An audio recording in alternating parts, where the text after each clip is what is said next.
The moment my father's ring finally cracked, I was 300 yards from a jackknifed fuel truck, snow slashing sideways into my face, screaming into a radio for a medevac bird that couldn't fly in this wind. I didn't know yet that my name was about to hit every television screen in the country. I didn't know that the man having Christmas dinner without me was about to see my face on the 6 o'clock news and drop a wine glass on his kitchen floor. All I knew in that instant was that a stranger's life was slipping through my hands and I was the only one who could stop it. 3 days before Christmas, my father called me at 1900 hours, right as I was locking up my office for the night. "Don't come this year," he said. "No hello, no warm-up, just that." I stood there holding the phone, my coat half on, and for a second I thought I'd misheard him. "Jason's going to be here," he continued like that explained everything. "Okay," I said slowly. "That's fine, Dad. I haven't seen Jason in a while. I don't want you making things awkward for him." I felt something in my chest go very still the way it does, right before a convoy hits an IED, that half-second of silence before the world tells you it's about to hurt. Awkward, how, I asked, though some tired, resigned part of me already knew. He sighed the kind of sigh that meant he'd rehearsed this. Jason had just gotten married. His new in-laws were coming. Half the neighborhood was coming. My father didn't want anyone bringing up the army. Didn't want anyone asking me questions that might make Jason feel, in his words, overshadowed. He's finally settling down, Erica, building something. I don't want the attention pulled somewhere else, not this year. I've stood in rooms with generals. I've briefed colonels twice my age without my voice shaking. But something about my father's voice on the other end of that call made me 18 years old again, standing in the driveway with a duffel bag watching him shake Jason's hand at a graduation that wasn't even Jason's. "I understand," I said. That was it. No arguing. No asking him to reconsider. 18 years in this uniform teaches you which battles are worth fighting and which ones you walk away from with your dignity still intact. This was the second kind. I hung up, sat on the edge of my bed for a long moment, and then did what I always do. I opened my laptop and canceled the flight. My team found out 2 days later when Sergeant Alvarez asked what time my plane left on the 23rd. I told her plans had changed. She didn't push "good soldiers know when a subject is closed," but she did corner me at the motor pool an hour after that and tell me I was welcome at her sister's place for dinner. No argument accepted. "I've got the duty roster to think about." I told her, which was true, but not the whole truth. The whole truth was that half my unit had kids waiting for them at home. Spouses who'd spent a year alone while their soldiers were downrange parents counting the days until they could hug their children again. I didn't have anywhere urgent to be. So I volunteered to take the overnight shift on the 24th, freed up 2 junior soldiers to go be with their families, and told myself it didn't sting nearly as much as it did. Colorado in December doesn't ease you into winter. It hits you like a closed fist. By the afternoon of the 24th, the forecast had shifted from light snow to state of emergency in the span of about 6 hours, and by 1800 my unit had been activated to support state and county responders, working the interstate corridor. Visibility was dropping to almost nothing. Cars were sliding off the shoulder faster than tow trucks could reach them. I remember standing in the equipment bay, pulling on my cold weather gear, listening to the wind already howling against the hangar doors and feeling something settle in me that I can only describe as clarity. This I understood. This had rules, procedures, a chain of command, a purpose. Family apparently did not. I thought about my father's dining room table as I climbed into the truck. The good china would be out. The tablecloth my mother used to use before she passed, now repurposed for a family gathering I wasn't part of. Jason would be telling some a story about his promotion, and my father would be laughing in that warm, easy way he never quite managed with me anymore. I let myself feel that for exactly as long as it took to zip up my jacket. Then I put it away. The way you learn to put everything away when the mission requires your full attention and your personal life has to wait its turn. My radio crackled. Command wanted units staged along the interstate within the hour, reports of multiple vehicles down a passenger bus among them, visibility near zero. I climbed into the passenger seat of the lead vehicle, snow already collecting on my sleeves, my breath fogging in front of my face. Behind me in a warm house 40 minutes away, my father was raising a glass to a toast I wasn't there to hear. Ahead of me, the storm was waiting, and so though none of us knew it yet was every camera crew in the state. I checked my gear one last time, nodded to my driver, and we pulled out into the white. The storm didn't just arrive that night, it announced itself the way real disasters always do, with a violence that made the forecasters look almost cautious. By the time we reached mile marker 214, visibility was down to maybe 30 feet, and the wind was strong enough to rock the truck on its suspension. Command's radio traffic had gone from routine to urgent in a matter of minutes. A charter bus nearly 40 passengers had slid off the northbound shoulder and rolled onto its side. A pickup truck behind it had jackknifed, trying to avoid the wreck. There were reports of children on board the bus. There were reports worse of a fuel tanker stopped just uphill from the wreck, its driver unaccounted for. We were the first unit on scene. I don't remember making a conscious decision to take charge. It happened the way it always happens, muscle memory built over 18 years overriding whatever fear might otherwise have taken hold. I was out of the truck before it had fully stopped, boots sinking into 8 inches of fresh snow, shouting instructions over the wind. I split my small team into triage groups. I got Alvarez coordinating with the state troopers already scrambling to secure the scene. I got on the radio and started fighting for a medevac helicopter, even though every dispatcher I spoke to told me flight conditions were borderline impossible. "Then we work until they're possible," I said, and moved on to the next problem. The bus was the priority. Passengers were trapped at odd angles, a few with visible injuries, most just shaken and terrified, screaming for their kids in 3 different languages through the shattered windows. I climbed up onto the exposed side of the vehicle myself, snow stinging my face like static, and helped pass children down through the emergency exit one by one into waiting arms below. A boy, maybe 6 years old, wouldn't let go of my jacket sleeve even after I'd handed him down to a trooper. I remember crouching to his eye level for exactly 3 seconds, all the time I had, and telling him he was safe now that he'd done such a good job staying calm. Then I was back up, pulling the next passenger free. It was the fuel truck that nearly took everything sideways. The driver, an older man named Walt, was still inside his cab, disoriented, one leg pinned by a section of buckled dashboard. The tanker had begun to lean on the icy shoulder, and any spark, any impact, any shift in the wrong direction could have turned the whole scene into something none of us walked away from. My team lead recommended we wait for the hazmat unit. Protocol would have agreed with him. I didn't wait. I got a trooper to help me brace the cab door, told Alvarez to keep everyone else back 100 meters, and climbed up myself. Walt was in shock, breathing shallow blood on his forehead from where he'd hit the wheel. I talked to him the entire time I worked, his leg free. Asked him about his grandkids, learned he had 4. Learned the youngest had just started walking, anything to keep him present, keep him calm. Keep his breathing steady while the wind screamed around us, and I felt the ice under my boots shifting with every gust. When his leg came loose, I pulled him out over my shoulder, half carried, half dragged him 30 yards through snow that came up past my knees until we were both clear of the tanker, and I could finally let myself feel my hands shaking. I didn't know in that moment that a local news van had been parked at the edge of the scene since the bus rollover, its reporter and cameraman filming everything from a safe distance. The bus rescue, the fuel truck extraction, all of it in the harsh white glare of emergency lighting. I didn't think about cameras. I didn't think about anything except the next task, and the one after that, and the one after that, the way you do when the job in front of you is the only thing keeping you upright.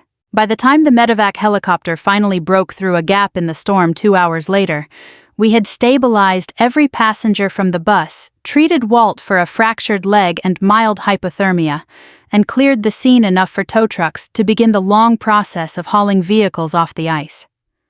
I sat in the back of our truck afterward, peeling off gloves stiff with frozen sweat, and let myself exhale for the first time in what felt like hours. 40 miles away at my father's table, the evening had moved into dessert. I know this because Jason told me himself months later how he'd been holding court about his promotion, his new house, his plans for the spring, while my father beamed at him the way fathers are supposed to beam at their children. Nobody at that table said my name once. Nobody wondered where I was or what I might be doing on a night when half the state was under a storm warning. I wasn't a subject worth raising. I wasn't in that room a daughter at all, just an absence nobody had bothered to notice. I didn't know that yet, riding back to base with frost still clinging to my eyelashes. I only knew that we'd gotten everyone out alive, that Walt would see his grandkids again, that the little boy on the bus was already asleep in his mother's arms by the time I climbed down from the wreck. I thought that would be the end of it. Just another night, another mission, another quiet act nobody outside my unit would ever hear about. I had no idea the cameras had caught my face. I found out the way most people find out things about themselves anymore, secondhand, and far too late to have any say in it. We'd made it back to base a little after 2300, exhausted, soaked through despite the cold weather gear, running on adrenaline that was already starting to crash. I filed my after-action notes, checked on Walt's transport to the hospital, made sure every soldier under my command had eaten something and gotten dry clothes, and then finally sat down in the break room with a lukewarm cup of coffee I didn't really want. Someone had the television on in the corner, tuned to a local station, the volume low. I wasn't even looking at it. Then Alvarez said my name in a strange voice, and I looked up. There I was, on the screen, climbing the side of an overturned bus, snow whipping sideways across the frame, handing a child down into a trooper's arms. The chyron beneath the footage read, "Breaking Soldier Leads. Dramatic Highway Rescue During Record Blizzard." A local reporter's voice narrated over the clip, describing what she called one of the most extraordinary rescue efforts this region has seen in years. And then the footage cut to the fuel tanker. To me, pulling Walt free just before the truck's undercarriage buckled further under its own shifting weight. I sat there holding my coffee, feeling strangely detached from the person on the screen, like I was watching someone else's night unfold. Within 20 minutes, my phone started buzzing, first slowly, then constantly. A cousin I hadn't spoken to in years. An old high school friend. My commanding officer, who simply texted, "Handle the press calls, however you want, Major. You earned that." I didn't know it yet, but 40 miles away, my father's dinner had reached the coffee and pie stage when Jason, scrolling his phone at the table, went very quiet. He told me the rest of it later in pieces because for a long time neither of us wanted to relive it in full. He said he saw the headline first, a soldier's name he didn't recognize attached to a rescue video autoplaying in his feed, and scrolled past it without much thought. Then someone at the table turned on the television for the 10 o'clock broadcast, more out of holiday habit than anything else, and the same footage came up this time on the national feed, because by then 2 of the big networks had picked up the story. Jason said he sat up straight before he even understood why. Something about the walk, the voice giving orders through the wind, was too familiar to ignore. Then the camera caught my face clearly, snow-crusted along my collar, and he said her name out loud without meaning to. "Erica." The table went quiet. My father, according to Jason, actually laughed at first, a short, disbelieving sound, the kind you make when your brain hasn't caught up to what your eyes are telling you. Then the anchor said it, plainly reading straight off a teleprompter, "Major Erica Sullivan, an active-duty Army officer, is being credited with saving dozens of lives during last night's highway disaster." My father, Jason said, went pale in a way he'd never seen before. He stood up so fast his chair nearly tipped, and the wine glass in his hand slipped from his fingers and shattered against the hardwood floor. Nobody moved to clean it up. Every face at that table was turned toward the television, watching footage of a woman none of them had thought to invite. He called me 11 minutes later. I almost didn't answer. I was in the middle of coordinating a statement with our public affairs office, trying to figure out how much I was obligated to say to reporters who'd started calling the base directly, but something made me pick up. "Sweetheart." His voice cracked on the single word. Why are you on the national news?" I could hear the television still going in the background of the call, hear voices I didn't recognize talking about me like I was a headline instead of a person. I thought about a dozen things I could have said. I thought about reminding him that 3 days ago he'd told me not to come home. I thought about asking whether he'd have found out I existed at all if a camera crew hadn't happened to be parked on that stretch of interstate. I didn't say any of it. I was doing my job, Dad. I told him, keeping my voice level, the same voice I use for briefings, for casualties, for anything that requires me not to fall apart in front of an audience. "I have to go. There's still work to finish here." I hung up before he could respond. Not out of cruelty, I want to be clear about that even now. I hung up because I genuinely did have work to finish, soldiers to check on a chain of command waiting on my report. But if I'm honest with myself, some small, tired part of me also wanted him to sit with that silence a little longer. Wanted him to feel just once what it was like to reach for me and find the line already gone quiet. Outside, the storm had finally started to break, the wind easing into something almost gentle. I stood by the window for a moment, watching the last of the snow drift down under the security lights, and thought about how strange it was that the whole country now knew my name, before my own father had thought to ask where I'd be spending Christmas. Behind me, my phone kept buzzing on the table. I let it. The story didn't fade the way I expected it to. I'd assumed, the way you do with most local news, that it would run for a day or two, and then get replaced by whatever came next, a different disaster, a different headline, the endless churn of the news cycle moving on to someone else's worst or best night. Instead, it grew. By the 26th, the footage had been picked up by 3 national networks. By the 27th, a wire service had run a longer piece, complete with interviews from passengers off that bus, people who wanted to put a name and a face to the officer who'd pulled them out of the wreckage. I turned down almost every interview request. Public Affairs handled most of it on my behalf, issuing a short statement crediting the whole team, the state troopers, the tow crews, the dispatchers who'd fought to get a helicopter through impossible conditions. I meant every word of it. None of what happened that night was a solo effort, and it felt wrong, genuinely wrong. Not just modest to let the story become about one person when a dozen people had worked through the same storm to get everyone out alive. But some things I couldn't turn away from. A woman named Deb Marchetti, whose 8-year-old daughter had been the little girl on the bus, tracked down the base's public information officer and asked gently if her daughter could send me something. A few days later, a hand-drawn card arrived at the unit mailroom, crayon on construction paper. A stick figure in a uniform standing next to a bus, "Thank you, Major Sullivan," written across the top in a careful, wobbly hand. I kept that card in my desk drawer. I still have it. Walt's family drove out to the base itself, all 4 grandkids in tow, the youngest, just barely walking like Walt had told me that night. His daughter cried when she shook my hand. Walt himself, legs still in a brace, mostly just gripped my forearm and said, "You didn't have to climb up there," to which I told him the honest truth that I hadn't thought about it as a choice at all. Some decisions don't feel like decisions in the moment. They just feel like the next necessary thing. Through all of it, my father kept calling. The first day I let it go to voicemail. The second day I read his texts without responding. "Can we talk? I'm so proud of you." I didn't know. I should have known. Each message landed somewhere in my chest I didn't particularly want to examine right then. I wasn't avoiding him out of spite. I was avoiding him because I genuinely didn't know what I would say, and 18 years in the Army has taught me not to open my mouth in a briefing until I actually have something worth saying. Jason texted too, which surprised me more than my father calling did. His message was shorter, and something about its plainness stuck with me longer than anything my father wrote. "I didn't know it was like this for you. I'm sorry, I mean that."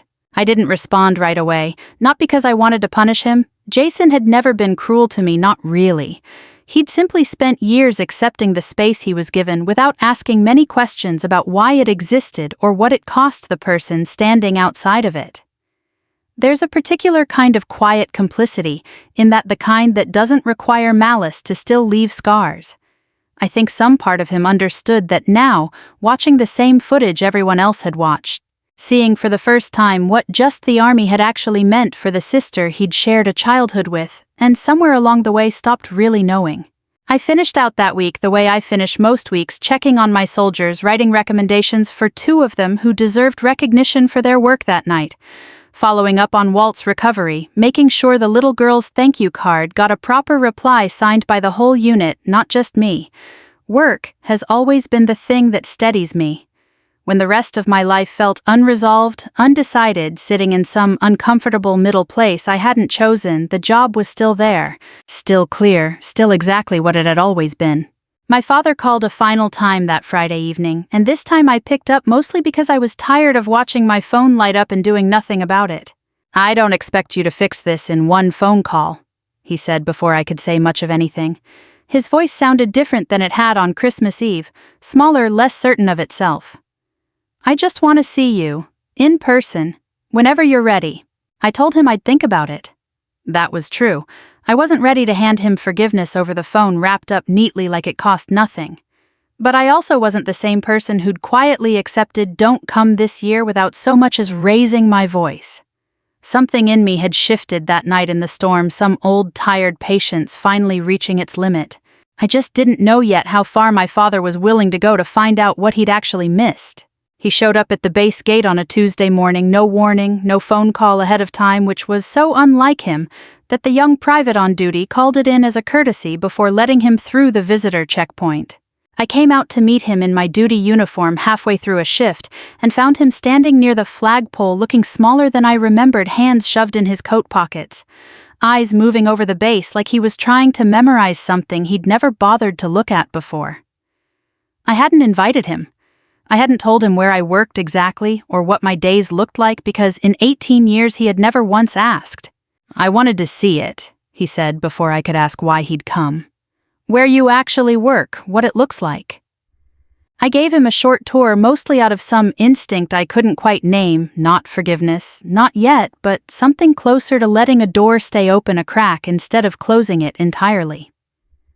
We walked past the motor pool, the supply depot, the briefing room where I spend most of my mornings. Soldiers passed us in the hallway, and every single one of them straightened slightly and said some version of "Good morning, Major," out of habit more than performance. I watched my father notice that. Watched something shift in his face each time it happened, like he was recalculating something he'd taken for granted his whole life. We ended up in the break room, the same one where I'd first seen my own face on television 2 weeks earlier. Colonel Whitfield, my commanding officer, happened to be there getting coffee, and when he realized who my father was, he set his cup down and pulled up a chair without being asked. "You should know something about your daughter," he said in the plain, unhurried way career officers tend to talk. He told my father about the promotion I'd turned down 3 years earlier, a desk job in Washington, better pay, shorter hours. The kind of position most people would have taken without a second thought. I'd said no because it would have meant leaving my unit mid-deployment cycle, and I didn't believe in walking out on people halfway through something hard. He told him about the 2 times I'd delayed my own transition out of active duty to finish training replacements, extending my commitment when I didn't have to. He told him about the disaster relief rotations I'd volunteered for on my own time, including one Thanksgiving I'd spent distributing water in a flooded county instead of coming home. My father sat very still through all of it, hands wrapped around a coffee cup he never drank from. "I didn't know any of that," he said quietly once the colonel had excused himself, and it was just the 2 of us again. "You never asked," I said, not cruelly, just true. He nodded slow, like the words had weight he hadn't expected. And then, almost as an afterthought, almost like he was embarrassed to bring it up at all, he mentioned my birthday gifts. How every year for the past decade a card and something thoughtful had arrived at his house, and how he'd always assumed because Jason usually intercepted the mail and mentioned it first that the gifts had come from him. I went quiet for a moment, turning that over in my head. I hadn't realized he didn't know. I'd sent those packages every year without fail, a book he'd mentioned, wanting a bottle of the bourbon he liked, once a framed photograph from a trip we'd taken together before my mother passed, and I'd never once put a note inside claiming credit because that had never been the point. I'd simply wanted him to feel remembered. It never occurred to me that somewhere along the way, the credit had quietly shifted onto someone else, and that my father had spent 10 years being grateful to the wrong child. I looked at him and understood all at once that this wasn't really about the gifts. It was about how easily I could disappear inside my own family, even while actively, deliberately trying to stay present in it. Jason came by the base that same afternoon, having heard from my father that he was visiting. He found me alone near the vehicle bay and didn't waste time with small talk. "I knew," he said, "about the gifts. I knew they were from you, and I let him think they were from me. Every year. I never corrected it." He looked, for the first time since I'd known him as an adult, genuinely ashamed of himself. "I don't have an excuse." I liked how it made him look at me. "I didn't think about what it cost you." I didn't say anything for a moment. Some old defensive part of me wanted to let him sit in that guilt a while longer, the way I'd sat in the silence after every holiday I wasn't invited to. But another part of me, the part that had spent the last 2 weeks watching my father actually try clumsily and late to understand who I was, didn't have much appetite left for punishment. "Thank you for telling me," I said instead. "That's more than I expected." My father found us there a few minutes later, and for the first time in longer than I could remember, the three of us stood in the same place without anyone performing anything. He didn't apologize right then. I think some part of him understood that apology needed more than a hallway and an audience. But when he finally did break down quietly, unexpectedly, right there near the trucks, his shoulders shaking in a way I genuinely never witnessed from him. Before I found I didn't have the urge to walk away. I just stood there and let him. He asked me to dinner a month later, and this time the invitation came with none of the usual conditions. "Just us," he said over the phone. "No relatives, no neighbors. I'm not even inviting Jason unless you want him there." I told him it could just be the two of us. Some conversations don't get easier with more people in the room, and I suspected this one was going to be hard enough as it was. He cooked, which surprised me. My father has never once in my entire adult life cooked a full meal from scratch. When I arrived, the kitchen smelled like the roast chicken my mother used to make, and for a moment, standing in the doorway, I felt something catch in my throat that had nothing to do with the storm or the news cameras or any of it. It was just the smell of a kitchen I hadn't really stood in years. We ate at the small table in the kitchen instead of the dining room where Christmas dinner had happened, which I think was deliberate. Neither of us mentioned it, but I noticed. He didn't wait long to say what he'd clearly been rehearsing. "I owe you an apology," he said, setting down his fork. Not the kind where I explain myself until it stops sounding like an apology, just, "I'm sorry, I was wrong." I waited. 18 years of debriefs have taught me the value of letting silence do some of the work.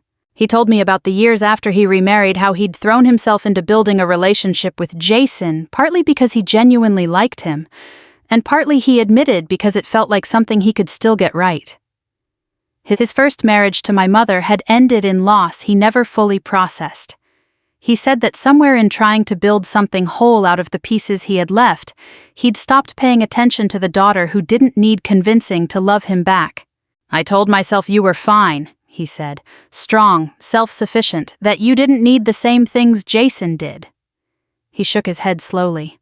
I think it was easier to believe that than to admit I was choosing not to look. I thought about correcting him, about explaining that strength isn't the same as not needing anyone, that self-sufficiency is often just what happens when a person stops expecting help and starts building the capacity to survive without it. But I didn't say that. I don't think he needed a lecture. I think he needed for once to sit in the discomfort of his own honesty without me softening it for him. "The thing that hurt the most," I said instead, choosing my words the way I'd choose them in a briefing, deliberate and unhurried, "wasn't that you wanted Jason there and not me. Families make room for different people in different seasons. I could have understood that if that's all it was." He looked up at me, waiting. "It was that you thought I'd make things awkward, just by being there, just by being your daughter." My voice stayed even, but something in my chest had gone tight, saying it out loud finally after weeks of carrying it quietly. "You didn't say Jason needed space. You said I'd cause a problem. There's a difference." He didn't try to argue with that. I think if he had, I might have gotten up and left right then, dinner or no dinner. Instead, he just nodded slow and pained and said, "You're right. I don't have a way to make that not true. I can only tell you I understand it now and I didn't before."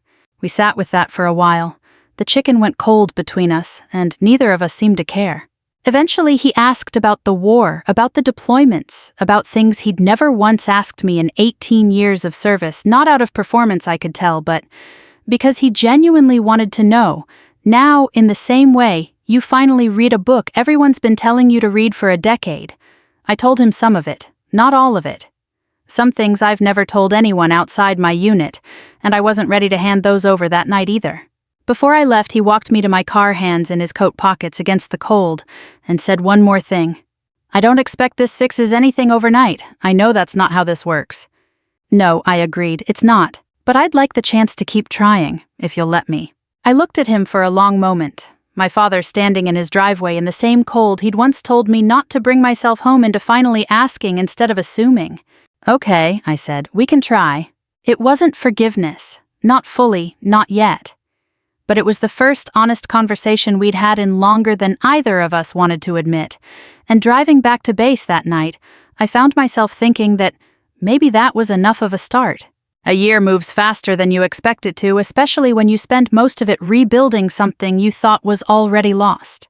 My father and I didn't fix everything in that one dinner, and I want to be honest about that because I think stories like this get told too neatly sometimes, like an apology is a light switch instead of a long, unglamorous process. There were awkward phone calls in the months that followed. There were moments where old habits crept back in him, forgetting to ask about my work, me forgetting to give him the chance to ask. But there were also Sunday calls that became a habit instead of an obligation, a visit for my promotion ceremony, where he sat in the front row and didn't once mention Jason's name, and slowly, carefully the outline of an actual relationship where there had only been distance before. So when December came around again, I wasn't entirely surprised when my father showed up at the base gate a second time. What surprised me was that he came without calling ahead on Christmas Eve itself, and waited outside the visitor checkpoint for nearly 40 minutes until my shift ended, standing in the cold in a coat that wasn't warm enough for Colorado in December, exactly like a man learning a year too late what it might have felt like to be waited for. "I didn't want you spending tonight wondering if I'd remember," he said, when I finally walked out and found him there. He handed me a small box wrapped simply, no ribbon, nothing performative about it. Inside was an old photograph, the two of us, decades younger, standing in front of the recruiting office the day I signed my enlistment papers. I remembered that day. I remembered how nervous I'd been, and how at the time I hadn't been entirely sure he was proud of the choice I was making. Looking at the photo now, I could see it in his face even then, something he apparently hadn't known how to say out loud back then and had spent a year learning how to. On the back in his handwriting he'd written, "You have always been my pride." It just took me too many years to find the courage to say it. I stood there in the cold for a long moment holding that photograph, and didn't trust myself to say much of anything. Jason arrived a few minutes later, having driven up separately, which told me my father had planned this more carefully than he was letting on. Jason didn't ask for forgiveness. He'd apparently learned over the past year that forgiveness isn't something you can request on a schedule that's convenient for you. He just thanked me, quietly, without performance, the way an honest apology usually sounds. "You never once made me feel guilty," he said. "Even when you had every right to. I don't think I ever thanked you for that." I told him he didn't owe me a debt for simply not being cruel to him. But I understood what he meant, and I let the moment sit there between us without rushing past it the way I've learned not to rush past the things that actually matter. We ended up, the three of us, at the Veterans Support Center downtown that night, carrying trays of food into a hall full of people who, for one reason or another, didn't have anywhere else to be on Christmas Eve. My father hadn't asked to come along. He'd simply shown up in old work clothes, ready to carry boxes, and I found I didn't have it in me to turn him away. We spent the evening serving dinner, refilling coffee, sitting with veterans who told stories nobody else had asked to hear in a long time. My father listened to every one of them like it mattered, and I think watching him, that something in me finally settled. Not because the past had been erased, but because the present had become something worth trusting. Late that night, walking back to the car through a light snow that felt nothing like the storm from a year before, I thought about how strange it was that the worst Christmas of my life had somehow led me here. A year ago, my father told me not to come home because he was afraid I'd make someone else feel small. Tonight he stood in the cold on Christmas Eve just to make sure I never felt forgotten again. I used to think the hardest missions were the ones with sirens and stretchers and lives hanging in the balance out on some icy highway. I don't think that anymore. I think the hardest mission any of us ever faces is finding our way back to the people we love, especially when they've made that path harder than it needed to be. That night in the storm, I thought I was just doing my job. It turns out I was also finding my way back to my own family. I just didn't know it yet. If this story moved you even a little, I'd love to hear where it found you tonight. Drop a comment below and let me know what part stayed with you the longest. We've got so many more stories like this one waiting to be told, so if you don't want to miss what's coming next, go ahead and subscribe. Let's keep this journey going together.